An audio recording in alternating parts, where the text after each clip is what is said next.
мандыраш деле болгон жокмун.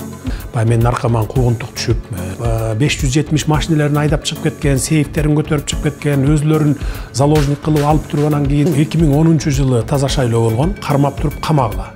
Аны ойлоно элекмин. Bir abmenkada иштеген bir байкуштун акчасы болгон. Мына Кудай төбөбүздө карап турат. Бир тыйын кайдан келип, кайда кеткенин мен өзүм билем. Бардыгын тең жазага тартабыз. Биринчи Акаевчу болду, Бакиевчу болду, Отунбаевачу болду, Атамбаевчу болду, Жээнбековчу болду, Жапаровчу болуп кетиши мүмкүн. Жасаган иштерим үчүн эч качан өкүнбөйм. Биз бардык жагына универсалбыз. Деги эле Матраимовду жеке тааныйсызбы? Көп жай бер деп койсоңор. Сизден сурагым келет. Гүлбаевди тааныйсызбы, жокпу? Анда сиз ажыдар болуп кетпейсизби?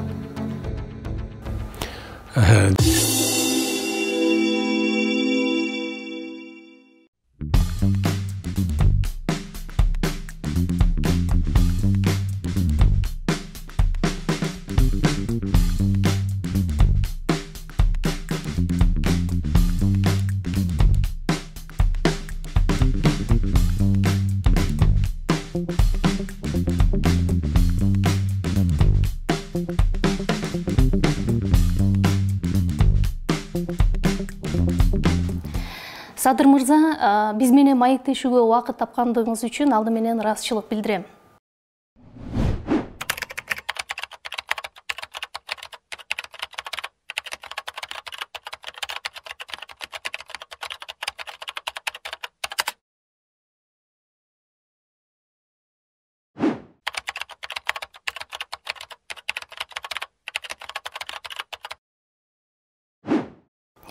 Мына сиз президенттикке талапкер катары расмий түрдө катталдыңыз, күбөлүгүңүздү колуңузга алдыңыз дегендей куттуктайм. Рахмат. Азыр кандай сезимдер болуп жатат? Негизи бул абдан чоң жоопкерчилик экен, менимче сиз мындай жон териңиз менен сезип турсаңыз керек. Ооба, бул эми өтө чоң жоопкерчиликти моюнга алып атам. Анткени тарыхый бурулушта турабыз. 30 жылдан берки bir саналуу гана топко иштеген башкаруу системасын талкалап, жалпы элдин, мамлекеттин кызыкчылыгына иштей турган системаны түзөбүз деп турабыз. Бул өтө чоң жоопкерчилик. Албетте муну мен сезип турам. Бирок Кудай буйрса ишеним бар. Бардыгын биз ушу саясий жактан жана башка ушундай жактардан жакшы мындай бир тынчтык жолу менен бардыгын түз жолго салып кетебиз деп ишенип турам. Толкундо сезими болгон жокпу? Дегеним, мындай баягы Белоруссияны кыйла жыл башкарып, анан дайыма шайлоолорго катышып келген Лукашенко деле соңку шайлоонун алдында мандыраж болуп турам деп айтканы бар да. Сизде андай учур болгон жокпу? Эми андай учур деле болгон жок. Анткени эми биз көп жолду басып өттүк да, башыбыздан далай нерсе өттү. Жаман да өттү, жакшы да өттү, кыйынчылыктагы, жыргалчылыкта өттү дегендей. Эми бул жолдорду биз басып өткөнбүз, ошондуктан мандыраш деле болгон жокмун. Кудай буйрса, баягы пландар оюбузда, жүрөгүбүздө турат. Ошол пландар менен кете беребиз. Сизден жакындарыңыз, баягы коомчулук сиз менен жолуга калганда көп сурашса керек, дегеле президенттикке талапкер болом деген ой сизде болду беле? Негизи мүмкүн түшүңүзгө киртип эле дегендей. Эми менде мурда болгон эмес, 2017-жылы болгон. Мен ошол үчүн чет өлкөдө жүрүп, 3 жыл, 4 жыл чет өлкөдө жашап жүрбөдүмбү? Үй бүлөм менен 2013-жылы чыгып кеткем. Анткени баягы менин аркаман куугунтук түшүп, бир туугандарымды, бүт жакындарымдын баарын куугунтуктап, камайбыз, кайрадан камайбыз дегенге чейин барбады. Баягы 2012-жылы камалып, 2013-жылы чыгып, чыккандан кийин баягы эсиңиздерде болсо керек, Юпигейт деген бир гейтин уюштурушуп, атайлап ушундай кайра аракеттер болгон да. Ал кезде көп саясатчыларга колдонулган ыкма болчу. Ошондой ыкма болчу. Анан мага дагы баягы биринчи жана улуттук коопсуздук кызматынын СИЗОсунан чыккандан кийин муну кайра камаш керек, анткени бул бизди иштетпейт деп бир Атамбаевдин ушундай бир арам ой болгон да. Кумтөрдү кайра көтөрө берет, анан Мегакомго ушинтип саттырбай атат деген дагы башка топтор чыгып, анан ошондо баягы Юпигейтин уюштурушканда, анан ошондо бир туугандарым, ата-энем анда көзү тирүү, анан суранды, ушу сен тынч эле тур, андан көрө чет өлкөгө чыгып кет деп, ушу мага бийлик тараптан да айттырышты. Анан ошондо чет өлкөгө чыгып бир 4 жыл жашап калдым Европада. Анан 2017-жылы мен шайлоого катышам, президенттик шайлоого катышайын деген ниет менен келгем. мен алында күткөн эмесмин. Мен өзүмдү, бир туугандарымды, бала чакамды бүт баарын камап коет деп күткөн эмесмин. Бирок тилекке каршы ошондо баарыбызды камады. Бала чакам, бир туугандарым 6 ай жатып чыкты, а мен болсом мына кече 3,5 жылдан кийин камактан чыктым мына. Ошондо 2017 жылы ниетим болгон президенттик шайлоого катышам деген.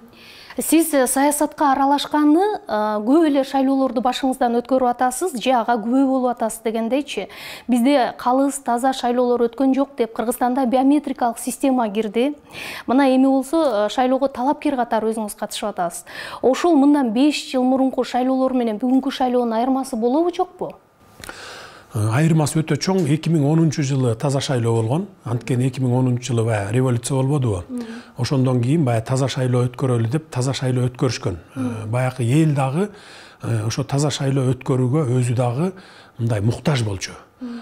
Анда биз Ата журт партиясынын республикалык штабын жетектедим элем. Биз биринчи орунду алганбыз, эсиңизде болсо керек, 28 орун менен. Андан кийин 2015 жылы шайлоолор бузулду. Биометрикалык шайлоо менен шайлоо өткөрөбүз дегени менен баягы элдин добушун сатып алуулар болуп кетти да. Башкача ыкма колдонулду. Башкача акча таратып ушундай болуп кетти. Анан могу 2020 жыл болсо, мына ушу 3-чү жолу дагы революция дейбизби, же элдик толкундоолор менен бийлик алмашты дейбизби, бу дагы шайлоонун кесепетинен келип чыкпадыбы? Бу дагы ошол шайлоолорду сатып алуу, жанагындай форма 2-ни ойлоп чыгып туруп, анан бир айылдан экинчи айылга ташып барып добуш бердирүүнүн кесепетинен келип чыкты да. Ошондуктан мен өзүмдүн маектеримде да айтып жүрөм, мен тарыхтан сабак алдым деп. Мындан кийин форма 2-ни жоюп салдык, билесиз. Форма 2 жок. Мындан кийин кандай гана шайлоо болбосун, мейли эртеңки президенттик шайлоо болобу, андан кийин жазында май айларында парламенттик шайлоо болобу, бардыгын таза өткөрөбүз. Буну мен ишендирип айтып кете алам. Анткени шайлоо таза өтпөсө, кайра 4-чү революция дагы болушу мүмкүн да. Революциялардын бардыгы үчөө тең бизде шайлоолордун таза өтпөгөндүгүнөн келип чыккан революциялар болду, толкундоолор болду, бийлик алмашуу болду. Анан биз кайра эле бир эле тырмоочту кайра 2 жолу, 3 жолу, 4 жолу баса бергенден биз эл дагы утпайт, мамлекет дагы утпайт, мен да утпайм да. Мына мен бир айлык иш аракетимдин акырынкы күндөрү токтомго кол коюп кеткенмин. Баягы бардык мамлекеттик органдар биргелешип штаб түзүп ушу шайлоо боюнча, таза шайлоо өткөрүү боюнча токтом чыгарып кеткем. Ал жерде айтылат, бардык мисалы сатып алып атканын дагы, добуш сатып аткандарды дагы кармап туруп камагыла. Бирге жаза, миңге сабак болсун деп. Анткени 5-10 кишини камасаң республика боюнча, андан кийин сатып алуулар дагы, сатуулар да токтойт. Мындан кийинки шайлоолорду дагы ошентип токтотсок болот. Бул шайлоону таза өткөрүү, адилеттүүлүк орнотуу, мыйзамдуулукту орнотуу, бул бир гана кишиден көз каранды экен, бул биринчи адам экен да. Мамлекеттеги биринчи адам. Өзүң таза болсоң, өзүң ошого ниетиң, чын ниетиң менен киришсең, анда ылдый жактагылар дагы ошол өзүңдөй болуп кетет экен баары. А эгерде өзүң кызыктар болсоң, добуш сатып алып, эптеп жасалмалуу жол менен келип бийликке отурам десең, анда сенден кийинкилер дагы ошондой жол менен кетет экен да. Мына мен ушуну тарыхтан ушуну сабак алдым. Ушул эле шайлоо темасын улай сурагым келип атат. Мына азыр күч түзүмдөрүнүн дээрлик көпчүлүгүндө сиздин жакын адамдарыңыз же партиялаштарыңыз да. Анан коомчулукта айтылып аткан сын пикирге кандай карайсыз? Мисалы, башкы прокуратуранын же болбосо УКМКнын шайлоо процесстерине мындай таасири болушу мүмкүн эмеспи? Буга кепилдик бере аласызбы? Жок, сиз туура эмес айтып атасыз.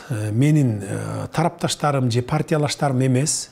Мына акыркы 2010 жылы билесиздер, адам өлгөн, кан төгүлгөн, мисалы байлардын үйлөрүнө барып 570 машинелерин айдап чыгып кеткен, сейфтерин көтөрүп чыгып кеткен, өзүлөрүн заложник кылып алып туруп анан кийин бай сатып алуулар болгон, 500 000, 1 миллион долларга чейин, мен эсимде да билем. А биз 2010 жылдан катасын кайталабайлы деп, мына ошол биринчи чыккан күнүмөн баштап акыбалды колго алып, ошондой болуп кетпесин деп, мына болушунча күч аракетибизди жумшадык. Ал үчүн эмне кылдык? Мен колума тийген, көз алдымда турган кадрлардын баарын алмаштырдым. Анан ошол мезгилде мен тарапташым же болбосо партиялашым деп тандаган жокмун. Менин тандаганга мүмкүнчүлүгүм да болгон жок. И ошого мындай эс тутумум да келген жок бирөөгө.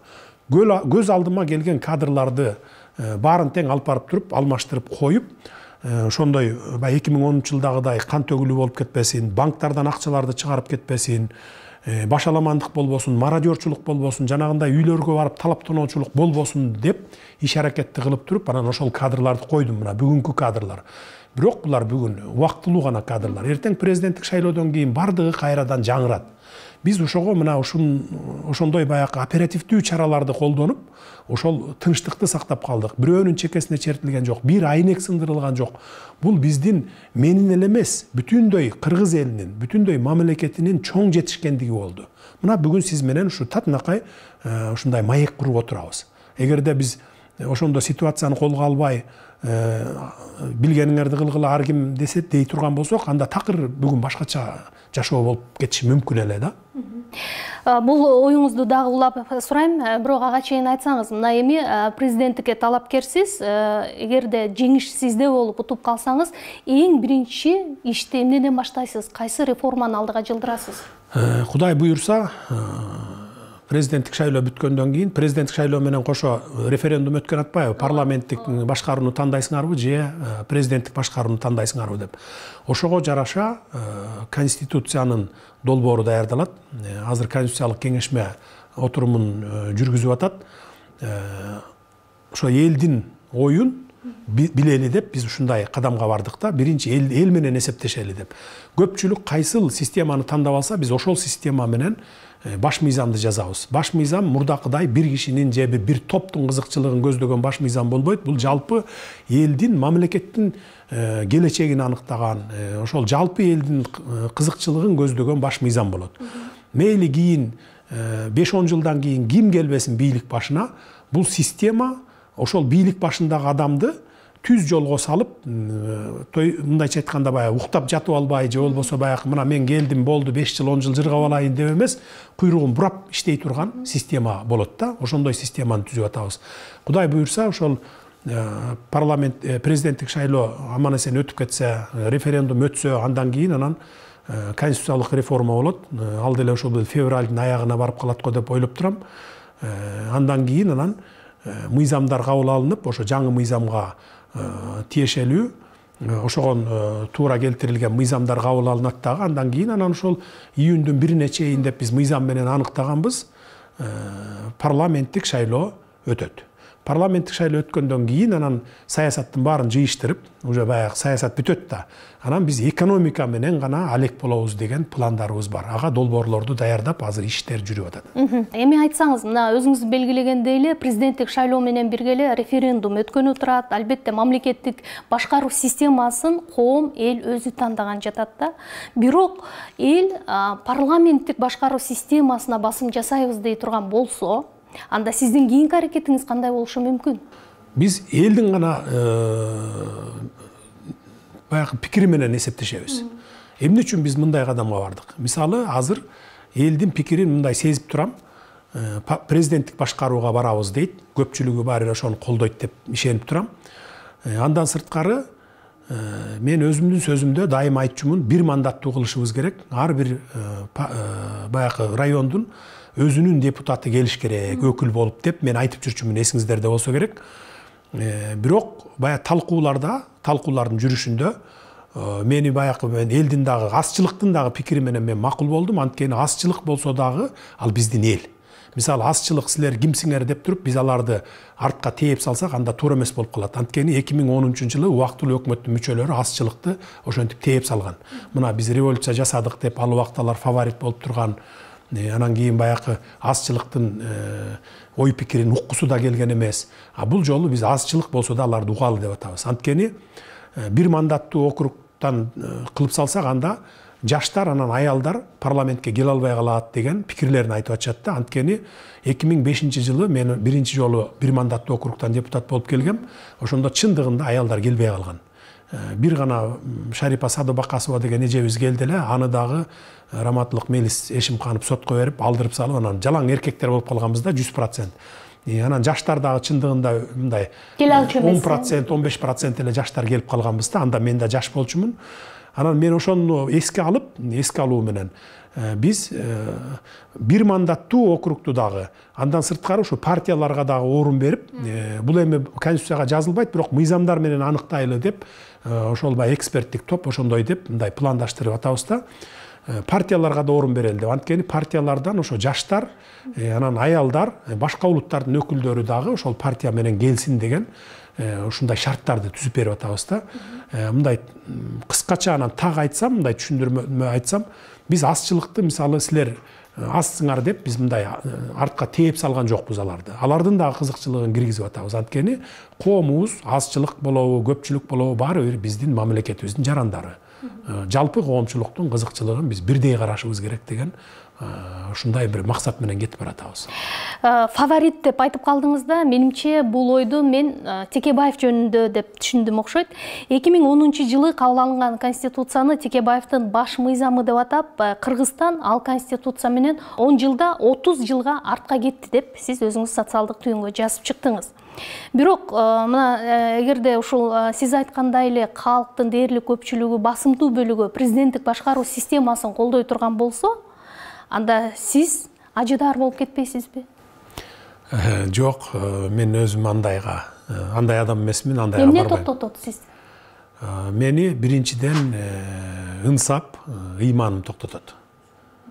Мен өзүм ишенем, анткени түбөлүк эч нерсе жок.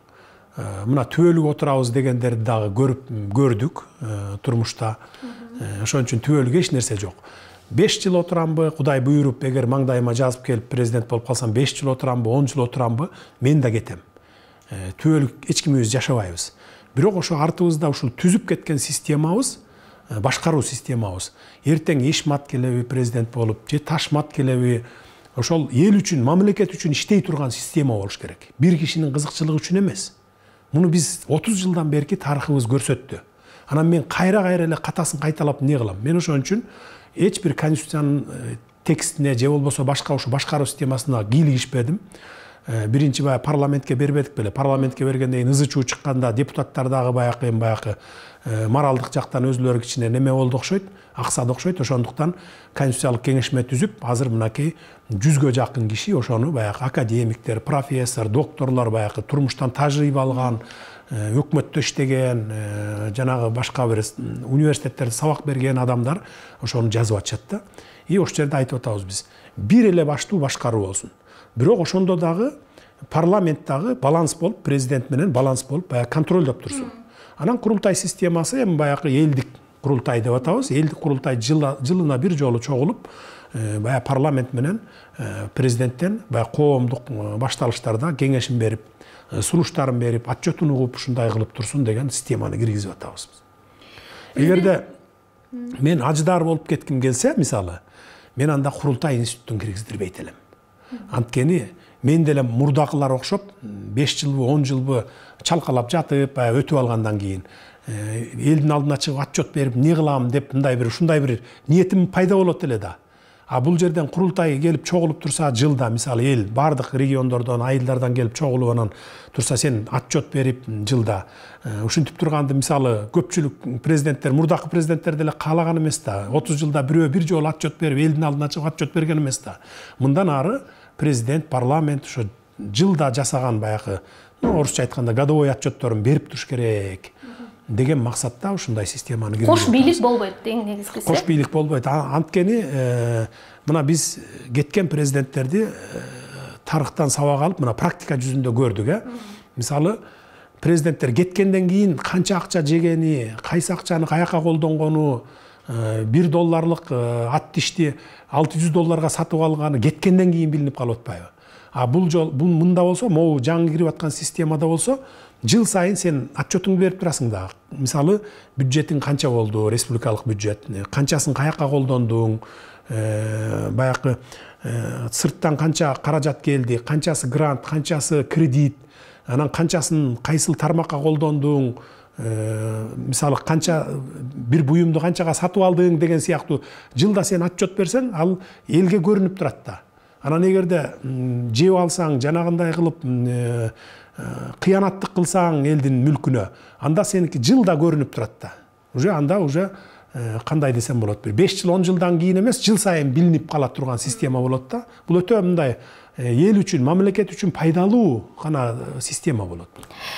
Айтыңызчы, мына президент болуп калсаңыз, 1 жыл, 3, 5 жылдагы пландарыңыз кандай болот? Дегени буга чейинки багы ишке ашпаган, декларативдүү түрдө болуп келген улуттук стратегияны эле кайра сунуштап улантасызбы, же өзүңүздүн жаңы стратегия пайда болобу? Жаңы стратегия пайда болот. Эми биз баягы 30 жылдан бери, 30 жыл эмес, эми балким СССР мезгилинен десем жаңылышпайм го, кооз жазып алып, укмушту эле сонун сөздөрдү жазып алып, мына стратегия, мына планым деп алып келип эле жогорку кеңештен өткөрүп кетет да, бирок практика жүзүндө иштебейт да алчы. Биз практика унутуп да калат. Анан ошол кабыл алынып аткан кезде же ошо парламенттен өтүп аткан мезгилде укмуш макташат. Ой, укмуш экен, анан тим эле Швейцария болуп кетет экенбиз, өнүгүп кетет экенбиз деп. Бирок практика жүзүнө келгенде эчтеке жок болуп калат да. Мен андай кооз жазуудан алысмын. Жүрөгүмдө турган, практика жүзүндө ишке аша турган пландарыбыз бар, андай стратегияларыбыз бар. Кудай буйрса, могу саясий окуялардын баардыгын бүтүрөлү, андан кийин экономикага келгенде биз алып чыгабыз баарын. Иштей турган программаларды алып чыгабыз, долбоорлордон 2-3 чоң долбоорду азыр даярдап атабыз. Кудай буйрса ишке ашат. Бир 2 жыл, 3 жылдын ичинде кризистен чыгып кеткенге мүмкүнчүлүгүбүз бар. Мисалы, сырткы карыздарыбызды биринчи 5 жылдыкта эле өзүбүздүн ресурстар менен колдонуп, өзүбүздүн эле ресурстар менен кутулуп кетчү мүмкүнчүлүктөрүбүз бар экен. Жөн гана чечкиндүү кадамдарга барыш керек экен, анан күнү түнү дебей иштеш керек экен, мамлекеттик структураларды куйругун бурап иштетиш керек экен. Болду, башка эч кандай деле бир мындай бир оорчулук эч нерсе жок экен. Ушул эле оюңузду улай сурагым келет да, мына тышкы карыз деп калбадыңызбы? Азыр экономикалык амнистия маселесин сиз көтөрүп киргиздиңиз. Бул коомдо албетте жакшы кабыл алынып жатат. Бирок сиз жакшы билесиз да, бул маселе менен эле экономика багы бюджеттин тешигин толтуруу такыр мүмкүн эмес да. Ошондуктан сиз президент болуп калсаңыз, кайсы бир улуттук долбоорлорду сунуштайсыз? Улуттук долбоорлор бар, эми аны азыр айтпай турайынчы, эми айтсаң эле сразу эле диги баягы черный пиар жакка алып кете башташат экен. Мына муну ачкан атат, анан тигини ачкан атат, анан тиги өлкөгө сатып ийиптир, же болбосо бул өлкөнү тиги кошуп алыптыр деп элечи ушундай кыла берет экен да. Улуттук долбоорлор бар, Кудай буйрса ишке ашырабыз аны.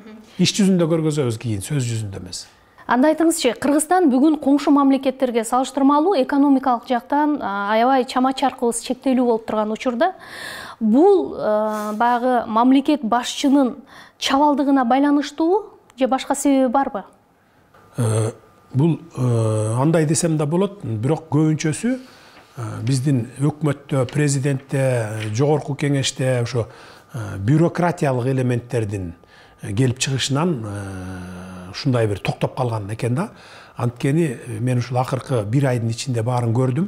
3 жылдап бир эле кол кое турган документтер басылып жаткан фактылары болуптур. Ошолорду көтөрүп чыктык, аларга кол коюп бердик. Андан сырткары ошол, кыскасы ошо бири-бирин эле мындай айлампа, жана 3 баштуу бийлик болгондугу үчүн бири-бирине эле айлампа болуп жүрө берет экен. Бир маселени чечиш үчүн үчөө менен макулдашыш керек экен, ага айлап, жылдап убакыттар кетет экен. Убакыт күтпөйт экен да, баягы бири-бири менен макулдашып алгыча чейин деп. Анан жоопкерчиликти эч ким алгысы келбейт экен. Мына ушунун кесепетинен биз кошуна өлкөлөрдөн, керек болсо баягы граждандык согуш болгон өлкөлөрдөн дагы артта калып калганыбыздын кесепети ушул экен. Биз азыр жаңы системаны түзсөк, Кудай буйрса, бул бюрократияны жок кылабыз. Түп тамырынан жок кылып, оперативдүү түрдө эң орчундуу маселе болсо гана 1 жуманын ичинде, болбосо керек болсо 1 күн, 2 күндүн ичинде макулдашылып чечиле турган, оперативдүү чечиле турган системаны түзөбүз. Адамдарды эмес, бул жерде сиз системаны оңдойсуз, Системаны оңдойбуз, Системаны оңдосок адамдар өзүлөрү оңдолот. Адамдарды албетте баягы жаңы система түзүлгөндөн кийин баардыгы кайрадан баягы конкурс менен, тандоолор менен өтөт. Мамлекеттик структураларга баягы ар бир министрликке өзүнүн адистиги менен конкурстар аркылуу тандоолор аркылуу алып келебиз. Система жакшы иштесе, адамдар ошо системаны адамдар иштетет да. Садыр мырза, соңку жылдары кумтөр бул экономикалык маселеден саясий маселеге өтүп кетти да. Анан кумтөрдүн чечилишин сиздин ысымыңыз менен байланыштырып коомчулук көпкө күтүп жүрдү. Сиз эми анын аягына качан чекит койчудайсыз? Кумтөр эми бир күндө эле чечиле калчу нерсе эмес. Бул эми баягы саясий маселеге айланып кетти деп атпайбы? Саясий маселеге айланткандар башкалар болду. Мен саясий маселеге айлантпайт элем муну. 2012-жылы алып чыкканда жогорку кеңешке саясий маселе катары алып чыккан эмес, муну экономикалык маселе катары алып чыккам. Кыргыз элинин, мамлекетинин пайдасына иштеш керек деп. Анан кумтөрдү айтып атышпайбы? Келе калып мурда алам деп жүрдү эле, анан кайра албай калды, антти минтти деген. Кумтөрдү бир күндө эле барып туруп алып койчу маселе эмес. Муну караш керек, текшериш керек. 2012-жылы мен күнү түнү дебей иштеп, 4 айда текшерип бүткөнмүн. Анан бүгүн келе калып эле мен барып туруп кумтөрдү алам, анан тиги бу деген мен үчүн туура эмес да. Мен үчүн эмес, жеке эле мамлекет үчүн туура эмес. Ар бир ишти жасаганда жет өлчөп бир кесишибиз керек. Ошондуктан көрөлү, текшерели, бүгүнкү күндө акыбалы кандай, канча запас бар, экономикалык абалы кандай, экологиялык абалы кандай, ошонун баарын текшерип көрүп туруп анан чечим кабыл алабыз. Кумтөр, Кудай буюрса, кыргыз мамлекетинин, кыргыз элинин пайдасына иштейт. Буга кичине убакыт бериш керек да, анан туруп эле сындап, анан эле минтип айтты, тигинтип айтты деп эле диге кара пиар уюштуруп жатып калган туура эмес деп ойлойм да. Анткени мисалы бала төрөлгөндө деле төрөлө калып чуркап кетпейт да, 9 айда басат. 9 ай, 10 ай дегенде, 1 жыл дегенде басат кээ бирөө. Анан эми биз азыр бүгүн келе калсак эле анан эртең эле сындап баштаган туура эмес да. Кичине убакыт берип, анан убакыт өткөндөн кийин анан сындаса, туура эмес иш кылсак, анда сындаса, анда бир жөн болот эле да. Алдыдагы конституциялык реформа, президенттик, парламенттик шайлоолор, анан жергиликтүү кеңештин шайлоолору дагы бар да. Ушул боюнча сизде жол картаңыз барбы? Болсо айтсаңыз, жакынкы келечекте бизде эмнелер күтүп турат? Жакынкы келечекте эми 1-июнга чейин бардык эле шайлоолорду бүтүрөбүз, Кудай буюрса. Жергиликтүү шайлоолор да өз убагында өтөт. Агандагы ошол жардам берип аткан донорлор бар.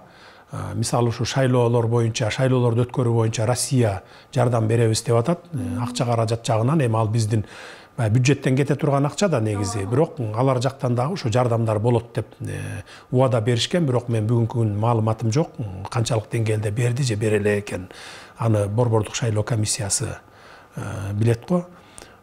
Кудай буюрса, ошо жол картасы эми айтып өтпөдүмбү баягы. Биринчи азыр президенттик шайлоо менен референдум болсо, андан кийин кайра референдум болуп конституцияны кабыл алсак, андан кийин жогорку кеңеш бизге ошол конституцияга ылайык келген мыйзамдарды кабыл алып берсе, андан кийин парламенттик шайлоо болсо 1-июнга чейин.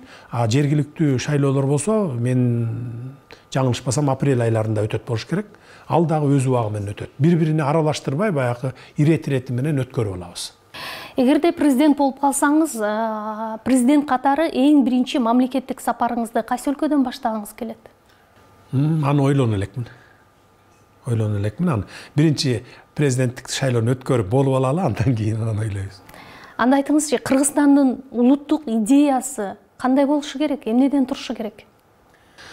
Улуттук идея эми бизде биринчи кезекте билимге, анан маданиятыбызга көңүл бурушубуз керек.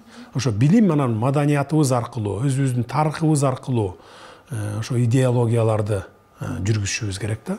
Биз ошондо гана анан жетише алабыз идеологияга.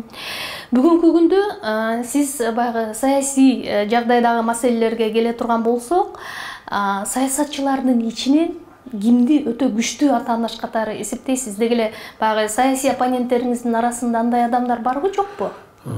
Кыргызда жакшы сөз бар го, кыргыздын уучубуз кур эмес дегендейчи.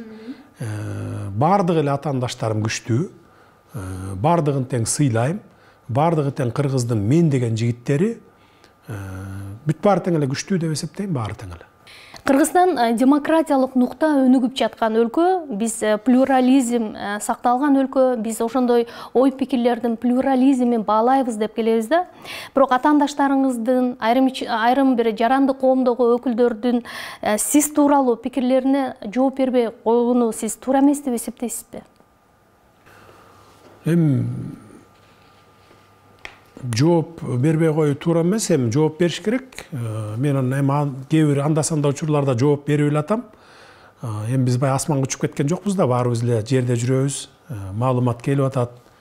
Баягы туура эмес жолго буруп, ушундай баягы туура эмес маалыматтарды таратып элге. Анан кийин баягы башкаруу системасынан же болбосо саясаттан көп түшүнүгү жок жаштарды топтоп алып ушундай башка жолго буруп кетип аткан мезгилдерде жооп берип коюп турган это туура эле маселе. Жооп беребиз. Айрым талапкерлер жөнүндө сурагым келип атат. Тактап айтканда, Абдил Сегизбаев сизден дареке сын айтып, анан дебатка чакырды да. Эгерде кайсы бир массалык маалымат каражаты ошондой дебаттык аянтча түзүп берип сизди чакырса, барып катышат белеңиз? Эми дебатка эгерде мындай темасы болсо, темасы туура болсо, анан жөн эле мындай бир ушак айтышыш үчүн чакырса, мен барыштын кереги жок. Анткени эгерде саясий жактан болсо, же болбосо экономикалык жактан кандай өнүгөбүз деген темада чакырса, барса болот. Анан барып алып эле баягы илгерки эле баягы ушак сүйлөп отургандын кереги жок да. Мен андайды көп жактыра бербейм да. Сен минткенсиң, анан сен тигинткенсиң, анан мурда кайда жүрдүң эле, анан мурда минтип койбойт белең деген сөздөрдү мен көп жактыра бербейм да. Андан көрө баягы мындай бир диалог болсо, же болбосо ошондой дебатка чакырса, кантип бүгүнкү кырдаалдан чыгабыз. Сиз сурап аткан жана жол карта жөнүндө пландар келечектеги ушундай болгон болсо, анан барса болот эле. Анан жөн эле мурда кайда жүрдүң эле деп чакырып алганда да барганда убакыттын коротуштун кереги жок. Эми дагы эле коомчулукта көп мындай кызыгууну жараткан жагдайлар жөнүндө сурагым келип атат. Бул Матраимовдор маселеси. Бул боюнча сиздин пикирди уккум келет. Мисалы, убада кылынган каражат толук көлөмдө азыр бюджетке түшө элек. Ал киши боюнча сиз саясий чечим кабыл алгандыгыңызды айттыңыз. Ал азыр болсо коомчулукта Матраимовдор ушул Садыр Жапаровдун штабын каржылап атат экен деген дагы пикирлер айтылып атат. Муну сиздин саясий оппоненттериңиз көбүрөөк айтып жатышат көрүнөт. Деги эле Матраимовду жеке тааныйсызбы? Качандыр бир кезде жолуңуз кайчылашып жолуктуңуз беле? Бул эми кара пиар. Матраимов боюнча иш жүрүп атат. Улуттук коопсуздук кызматы баягы тергөө иштерин жүргүзүп атат. Баягы азаттык берген 700 миллион боюнча дагы тергелип атат. Тергөөнүн жыйынтыгы менен чечимдер кабыл алынат. Анан эми Матраимовдор каржылап атыптыр дегендей бир карандай калп. Убагында 2010-жылдан бери бизди мисалы Ата журт партиясын, андан кийин мени, Ташиев экөөбүздү Бакиевтерге деле чаптап келатпайбы? Бакиевтер бербейиптир акча, анан кийин ошолор каржылап атыптыр, анан реванш кылат экен, анан ушинтет экен деп. Мына 2010-жылы бир түрктүн акчасын ушу Ак жол постунан кармап алып, Бакиевтер бербейиптир Ата журтка деп аябай пиар этишкен. Ал бир түрк, бир обменкада иштеген бир байкуштун акчасы болгон. Ошо бойдон аны СДПКнын шайлоосуна колдонуп жеп кетишкен. Мына бүгүнкү күнгө чейин бере элек аны дагы. Мына ал биздин акча эмес, Бакиевдин акчасы эмес. Андан кийин мына митингтерди уюштуруп, Кумтөр боюнча жана башка болгондо дагы мен 2017-жылы келатканда дагы пиар этишкен. КТРдан берген Бакиевтердин реваншын алганы келатыптыр, ошолор каржылап атыптыр деп. Мына Кудай төбөбүздө карап турат. Бакиевтерден 1 тыйын доллар эмес, 1 тыйын алган эмесмин. Ата журтты алган эмес 2010-жылы, анткени мен өзүм республикалык штабты өзүм жетектегем. 1 тыйын кайдан келип, кайда кеткенин мен өзүм билем. Прекрасно. Бүгүнкү күнгө чейин мына Кудай карап турат, куттуу дөтүдө отурабыз. Бакиевтерден эч кандай связым да жок, мисалы, ошо митингтер боюнча же саясат боюнча эч кандай каржылоо да алган эмесмин. Албаймын дагы. Матраевдордон деле ошондой эле.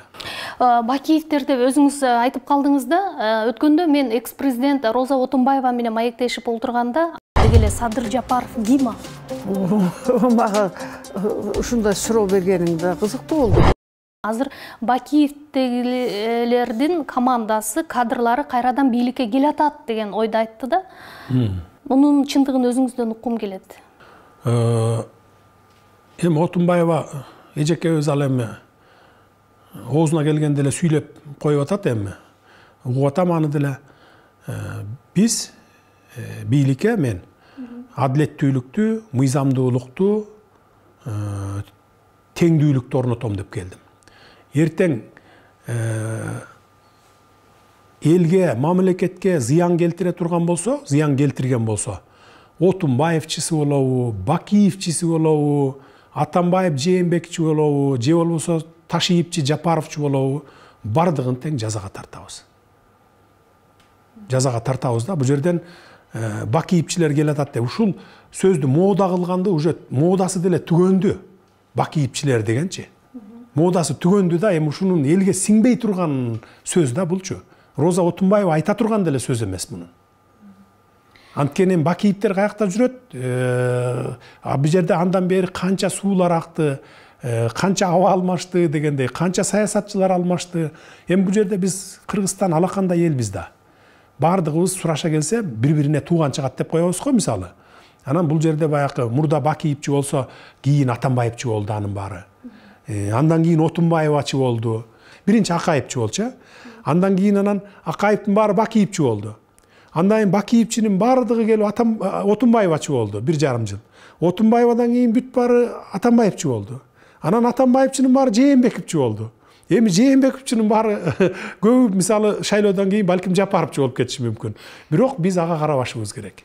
Биз уже сен баланчачсың дегенге карабашыбыз керек. Биз адамдын, биз министрлердин жана специалисттердин жөндөмүнө жараша. Эгерде мамлекетке, элге пайда келтирип, ошону өзүнүн деңгээлинде ишин алып кете алабы? Ошого жараша тандап, ошого жараша коюшубуз керек.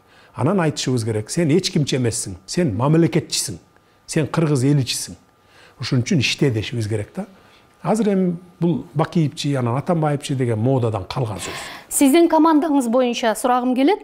Саясаттагы достук, кызыкчылыктар деген түшүнүктөр мамлекеттүүлүктөн жогору турбаган Ли Куан Юнун ыкмаларын сиз колдоно аласызбы?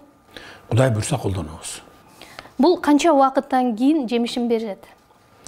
1 жыл, 2 жылдын ичинде жемишин берет деп ойлойм. Эми бийликке криминалдын таасири боюнча кайсы бийлик болбосун дайыма ушул сөздү ээрчитип келишет да. Өзгөчө чоң саясий өнөктүктүн алдында бул маселе кайрадан мындай кульминациясына жетет да. Сизден сурагым келет, Көлбаевди тааныйсызбы, жокпу? Тааныйм. Улуттук коопсуздук кызматында, баягы кызматынын СИЗОсунда отурганда бизди беттештирүү болгон. Ошондон тааныйм. Мурда көрүшкөнмүн. Мындай эле сыртынан билем. Мурда ага чейин баягы массалык маалыматтардан каражаттарынан көрчүмүн. Анан 2012 жылы камалган кезде ошол бир сурак болду. Мен да ал жерде камакта жаттык. Мен Ташиев, Мамытов үчөөбүз камалбадык беле. Ошол кезде Камчы Көлбаевди дагы Аравиядан алып келип анан ошол жерге камашты. Ошондо тергөөчүлөр баягы бир иш боюнча 2010 жылкы иштер боюнча бизди беттештирүүгө алып барды. Ошондо ошо сиз окшош мындай бет маңдай отуруп тергөөчүлөрдүн суроосуна жооп бергенбиз. Болду, ошо ойдон көргөн жокмун.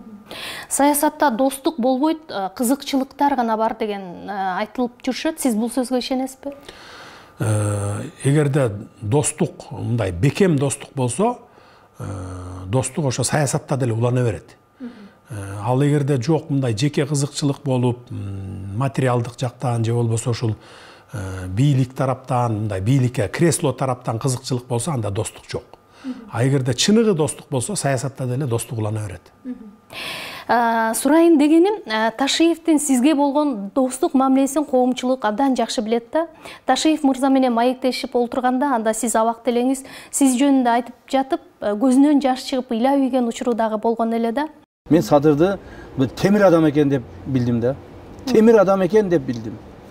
Мен көтөрө албайт элем. Кудайга тооба кылдым, мен көтөрө албайт элем.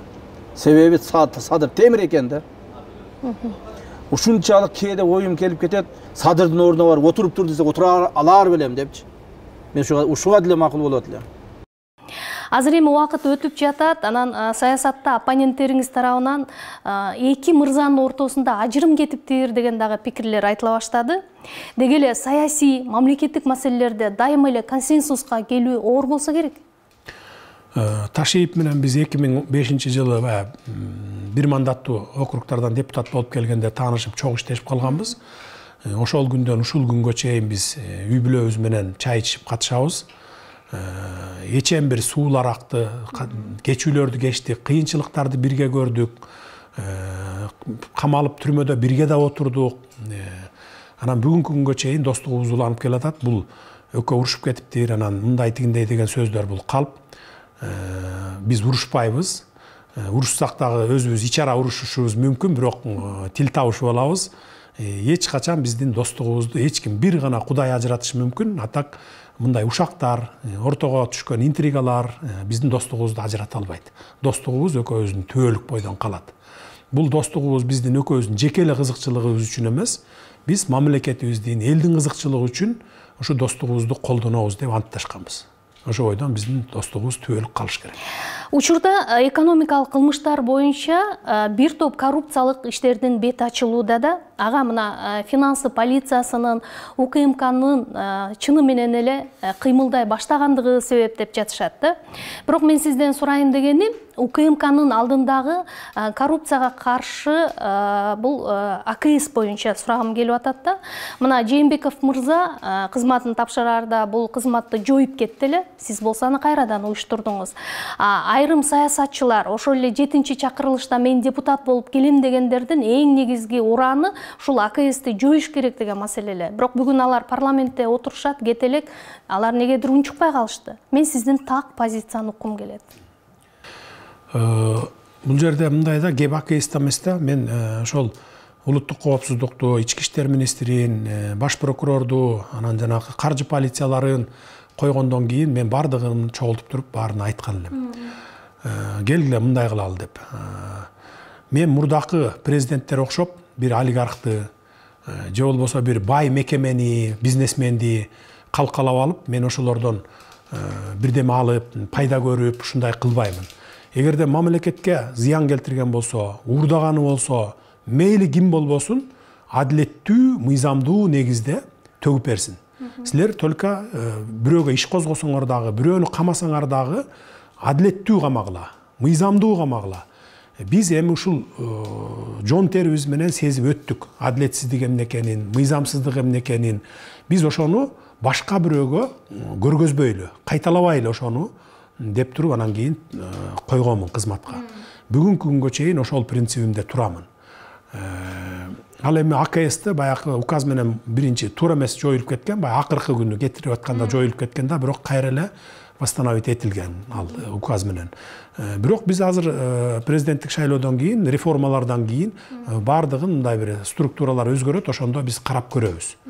Оптимизациядан кийин анан карап көрөбүз да. Атак эми баягы сиздин сурооңузду мен түшүнүп турам, баягы кандай десем, бирөөнү куугунтукташ үчүн же болбосо эптеп эле камап эме кылыш үчүн президенттин колунда күчтүү рычагтары бар, анан бардыгы коркот сүйлөй албайт деген ойлор айтылып келди да. Андай болушу мүмкүн эмес. Эми мисалы бардыгы биз сөз эркиндигин биз толук колдойбуз, коргойбуз. Журналисттерди мен дагы айтып атам, бүгүн дагы айтамын, коргойбуз. Баягы сөз эркиндиги бар, дайыма болуш керек. Бирок баягы коррупционерлер, мурда мамлекеттин, элдин казынасынан кол салып уурдагандар төгүш керек да негизи. Кайра кайтарып бериш керек да. Биз кайра кайтартып алабыз деп атабыз да аларды. Анан бүгүн мисалы мурдакыдай саясий мотив менен бир камап салган ызы-чуулар жок да бизде. Мына болгон жок го. Мына 2 айдан бери көрдүңүзбү? Көргөн жоксуз. Жалаң жанакы бюджеттен уурдаган чиновниктер азыр төгүп атат мына. Барып аларды камалып атат четинен. Анан эми кокуй ушундай эл айтат экен же болбосо ушинтет экен деп анда коррупция менен күрөшпөй отура берсек, анда кантип биз коррупцияны жоёбуз, кантип биз бюджетти толтурабыз, кантип биз мамлекетибизди көтөрөбүз? Саясатчылардын арасында сиз мындай дайыма туруктуу позициясын кармап жүргөндөрдү сыйласаңыз керек. Бирок азыр андай болбой жаткандай экендигин мындай коомчулук, социалдык түйүндөрдө жаза башташты. Мурдагы эле Атамбаевка жан тарткандар кийин Жээнбековго өттү. Эми Жээнбековду колдоп айга күнгө теңеп жүргөндөр дароо Жапаровду колдошту деп атат. Деги эле саясаттагы позиция сиз үчүн канчалык мааниге ээ? Бул чоң мааниге ээ саясатта. Саясатта дагы туруктуулук болсо, мамлекетте дагы туруктуулук болот да. Өнүп өсүү болот. Анан саясатта тараза ташы бир жака оосо, ошол жака ооп кете берсе, анда ошол саясатчылардын да арасында, мамлекеттин ичинде да туруктуулук болбойт да. Ошон үчүн бир позицияны аягына чейин карманган туура болот да, жакшы болот. Мен бул жагын мен өзүмдүн принцибимде, мынакей мен 15 жылдан бери саясаттамын. Мейли кандай кыйынчылык болбосун, башыма түшпөсүн. Мейли кандай мени критикалабасын, жамандабасын, бир позицияда жүргөндү жакшы көрөм. Бир позицияда жүрүп келдим бүгүнкү күнгө чейин. Мындан ары дагы ошо бир эле позицияда жүрөм. Балким мен ката кетиришим мүмкүн. Же болбосо ката кетирбесем дагы ката кетирди кылып, жамандап баягы бир мындай бир кандайдыр бир жамандоолор менен, кара пиарлар менен ушинтип пиарт этишим мүмкүн. Бирок мен анда дагы баягы көңүл бурбайм, өзүмдүн баягы түз кетип бараткан ишимди кылып кете берем. Мамлекет үчүн, эл үчүн пайда келе турган ишим болсо, ошону жасап кете беремин. Анан баягы мен ушинтип айтат экен деп башка жээкке секирип кача калып, же болбосо позициямды өзгөртүп, андай жок менде. Менимче бул абдан жакшы сапат болуш керек. Ошондой позициясы жок саясатчыларга өтө астыйдил мамиле кыласыз го анда, Ошондой мамиле кылыш керек. Анын баарын көрдүк да, эми кимдин ким экенин, акыркы 1 айда эле, 2 айда мурда деле бир башыбыздан көп нерсе өтүп келатпайбы, 10 жылдан бери. Ошондо деле көрүп келгенбиз баарын. Анан акыркы 2 айда 100% көрдүк десем болот да. Өзүңүз галстук тагынбайсыз, анан аны жактыра бербесиңизди дагы билип калдык. Кыргыз саясатындагы галстукту чече аласызбы? Ал үчүн сизге канча убакыт керек болот? Элге биз саясатчылар качан жакындайт? Эми мен галстукту тагынганды жактырбай койбойм деле эмес. Просто баягы мындай ыңгайсыз абал жарата берет да, баягы муунтуп, ошон үчүн эле таккан жокмун. Кудай буйруп президенттик шайлоо бүтсө, анан тагабыз эми, анткени көнө баштайсыз. Көнө баштайбыз. Анткени баягы мурда деле депутат болуп жүргөндө деле тагынып эле жүрчүмүн. Анан бул акыркы күндөр эле баягы ызы-чуу болгондо эле баягы ыңгайсыз жаратпасын деп эле тагынган жокмун. Анткени эми баягы буюрса тагынабыз го, эми анткени биздин менталитет баягы 70 жылдан бери, 80 жылдан бери неме болуп, галстукка көнүп, баягы көз көнүп калган үчүн жаштар, интеллигенция ошону сурап атпайбы, галстук тагыныш керек, тиги бу деп. Тагыныш керек болсо тагынып коебуз. Биз бардык жагына универсалбыз. Тагынбайбыз десек тагынбай коебуз. Эми бизде Кыргызстанда мындай болуш керек да. Баягы Европа өлкөлөрүндө адам өзүнүн каалаганындай кийинип, каалаганындай басып тура берет да. А бизде болсо баягы илгерки союздан калган бир менталитет орноп калган да. Жок, шим костюм, анан галстук болуш керек, анан мындай зыкыйып туруш керек, анан протоколуна ушундай эметиш керек деген. А биз наоборот баягы эркин жүргөнгө көнүшүбүз керек да, эркин. Мен сурагайын деген бул суроонун экинчи өңүтү болчу да, саясаттагы галстукту чече аласызбы? Чечебиз, Кудай буйрса. Чечебиз, элге жакындатабыз. Бүт бардык министрликтерди, өкмөттүк адамдарды, депутаттарды, өзүбүз дагы элге жакын болобуз. Эми суроонун кийинки бөлүгүн мен сиздин балалыгыңыз, жашооңуз, философияңызга байланыштуу суроолорго өткүм келет. Балалыгыңыз кандай өттү? Өзгөчө эмнени сиз аябагандай бир жылуу сезимдер менен көкүрөгүңүз толо эстейсиз? Балалыгыбыз айылда өттү, абдан жакшы өттү. Бактылуу балалык десем дагы жаңылышпаймын. Ал эми эсте калаарлыгы ошол жайлоодо ошол ат менен жүргөн күндөр ошо эсте калат да, аябай көп. Азыр дагы отуруп алып кээде аябай чарчаганда эстейсиң. Жайлоого барып ушу ат минип алып, кымыз ичип, куурдак жеп, ошол жерде жайлоодо жүрсөң деп мындай неме болуп кетесиң да, ностальгия болуп кетесиң. Жашооңуздагы эң чоң коркунуч эмне? Эң чоң коркунуч бул баягы жоопкерсиздик. Жоопкерсиздик да. Бул үй бүлөдө деле, бул мамлекеттик иште деле, саясат. Бардык жакта турмушта жоопкерсиздик. Жоопкерсиз болсоң эми коркунуч көп ошондон келип чыгат да. Өзүңүздү мындай жолдуу адаммын деп эсептейсизби? Мындай ойлонуп көрүп. Жолдуу адаммын деп эсептейм. Жашооңуздагы баягы сиз кабыл алган эң оор татаал чечимдер кайсы болду? Ал кайсы жылдарга туура келет да? Жашыраак кезиңизге же кийинки мына акыркы учурлар болдубу? Эң татаал чечим былтыр баягы улуулум дастан каза болгондогу чечим. Анткени мен түрмөдө жаттым. Анан бир туугандар, үй бүлө баягы неме ичи күйөт экен да.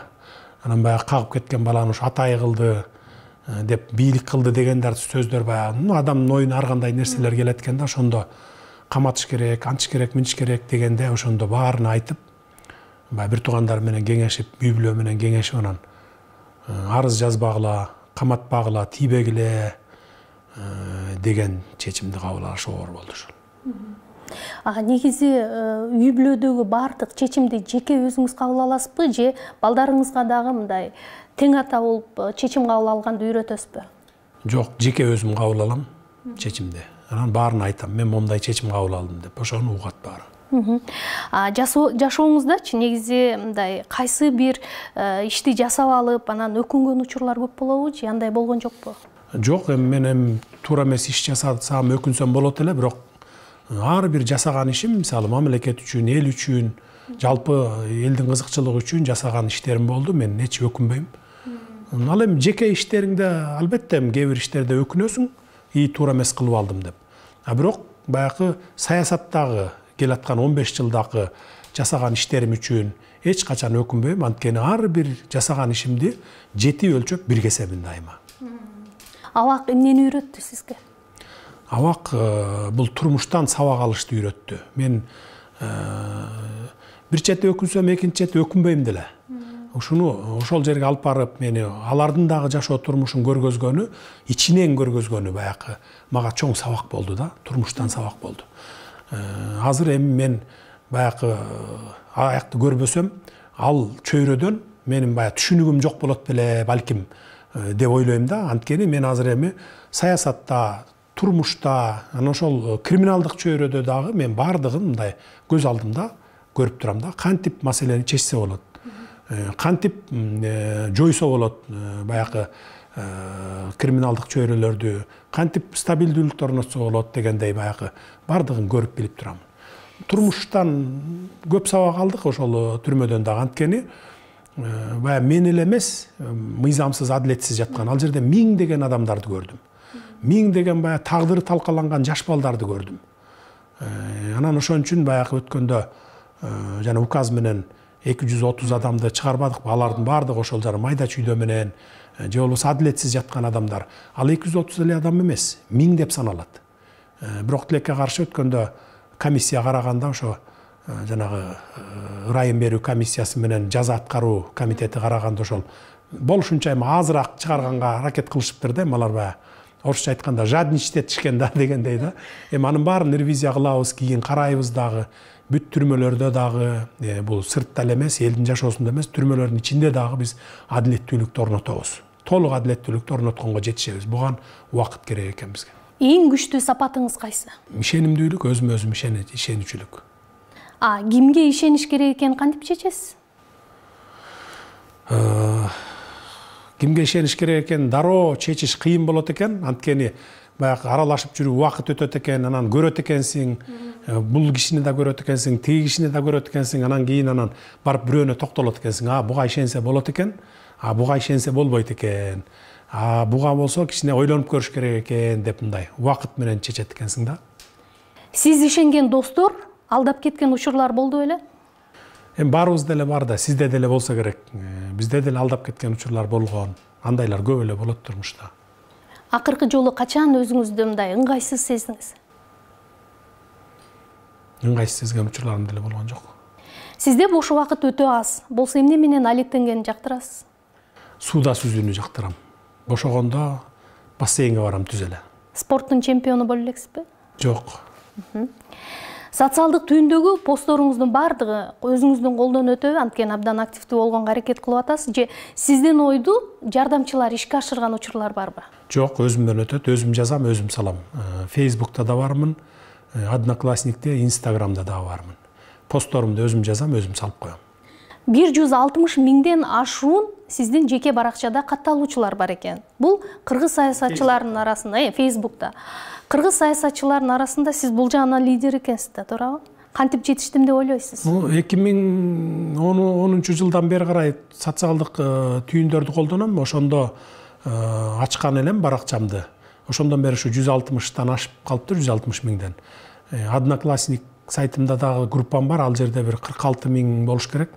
Инстаграмда ушу бир 200 миңге жакын подписчиктерим болсо керек. Муну ошол социалдык, эми азыр 21-кылымда жаштардын баары ошо социалдык түйүндөрдө отурат баары тең. Мен билгенден ушу мындан бир 4-5 жыл мурунку статистика боюнча ушу 300 миң кыргызстандык Facebook'ta отурчу эле. 1,5 миллион кыргызстандык ушул 15 жаштан баштап 60-70 жашка чейинки адамдар Одноклассникте отурчу эле. Анан 15 жаштан 28-30 жашка чейинки жаштарыбыз 1,5 миллиондагы Инстаграмда отурчу эле да. Сиз баары рынокту өздөштүрүп алыптырсыз да, жакшы. Өздөштүрүп алгам. Ошол бул мындай бир 3-4 жыл, 4-5 жыл мурунку статистика болчу. Азыр бирок кандай экенин билбейм. Азыр дагы көбөйсө керек. Анткени Инстаграмга көп кирип калышпадыбы баары. Твиттерге качан көчөсүз? Твиттерди колдонгон жокмун. Мисалы башка дүйнөнүн лидерлеринин баары Твиттерге отурушат экен. Менимче муну дагы сиз байкап көрөсүз. Мен Facebook'tu колдоном көбүнчө. Имидж мейкерлерге мамилеңиз жөнүндө сурагым келет. Эгерде президент болуп калсаңыз, алардын жардамына кол сунасызбы? Жок, мен кандай болсом табиятымда ошондой табият берген түс менен жүргөндү гана жакшы көрөмүн.